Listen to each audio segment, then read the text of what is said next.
I got my guy here, credit expert Nik Tsoukalis, one of our Boston Power players. Let's talk credit. That's it. A lot of people buying homes, making any major investment, they got to have their credit pulled. Something goes bad. How do you get out in front of that? How do you check your credit to make sure that you're in position? And really, when should you be checking your credit to make sure you're in position for a major purchase?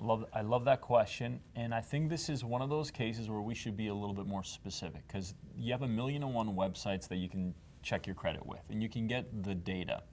But if it's going to be the case where you're looking to purchase a home, you should be going to myfico.com. It's the only site right now that's going to get you the same credit scores that the mortgage lender is using, which is an older version of FICO, which is called FICO 4. It's a couple decades old. So you got to get to myfico.com and make sure you get the data from there specifically. So that's the place you check it. Okay, interesting. And I hadn't heard that before. You learn something new every day, right? So myFICO, does that cost money to pull your credit? It's pricey. So if you're going to get to your lender early, that's obviously your best bet, because you know better than me, the application's got more than just credit. It's got income, it's got assets, it's got all these parts to it. If you're going to myfico.com, I think they're charging you somewhere around the $40 mark. It's probably the most expensive report online, but it's the only report that's giving you that score, so they know they can charge it. But it's worth it. And I think a lot of people don't realize you can go to some of these sites, and for some reason those scores are inflated. It always seems like they're higher than when it's pulled from the lender side.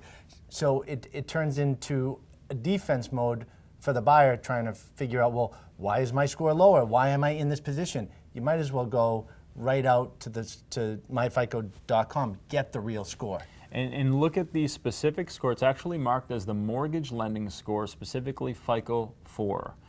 They have a new version of FICO called FICO 8 and also FICO 9 that's coming out right now that doesn't take into account paid collections as part of your payment history.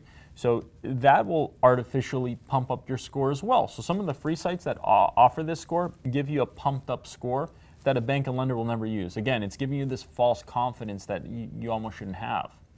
Bottom line is, go for the real information. myfico.com. myfico.com. Call your lender. Great tip there. And if you have any credit questions at all, connect with our local credit expert and Boston Power player, Nik Tsoukalis, by going to his website, keycreditrepair.com. We have more tips just like this one right here on boston.com.